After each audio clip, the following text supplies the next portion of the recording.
Deputy commissioner Sahiwal captain retired Sami Ullah Farooq نے کہا ہے کہ عوام کو اشیاء ضروریہ مقررہ نرخوں پر فراہم کرنا ضلع انتظامیہ کی اولین ترجیح۔ ذخیرہ اندوزی، ناجائز منافع خوری، سرکاری نرخ ناموں کی خلاف ورزی کسی صورت برداشت نہیں کی جائے گی۔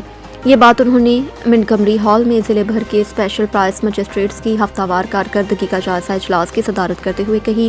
اجلاس میں بتایا گیا ہے کہ گزشتہ ہفتے کے دوران ضلع بھر میں 12,520 انسپیکشنز کی گئیں، جن کے نتیجے میں 1,12,500 روپے جرمانہ عائد کیا۔ 7 دکانیں سیل کی گئیں تاکہ 9 افراد کو گرفتار بھی کیا جا سکے۔ ڈپٹی کمشنر نے تمام اسپیشل پرائس مجسٹریٹس کو ہدایت کی کہ وہ فیلڈ میں موجود مزید مؤثر بنائیں اور روزانہ کی بنیاد پر مارکیٹوں کی چیکنگ کو یقینی بنائیں۔ گرام فروش عناصر کے خلاف بلا امتیاز کارروائیاں جاری۔ آٹا، چینی، گھی، دالوں، سبزیوں، پھلوں کی قیمتوں پر کڑی نظر رکھنے، مارکیٹ کمیٹیوں، تاجروں کے ساتھ مسلسل رابطے میں رہنے کی ہدایت کرتے ہوئے کہا ہے کہ اشیاء ضروریہ کی دستیابی اور قیمتوں میں استحکام برقرار رکھنا ضلع انتظامیہ کی اولین ذمہ داری ہے تاکہ عوام کو زیادہ سے زیادہ ریلیف فراہم کیا جا سکے۔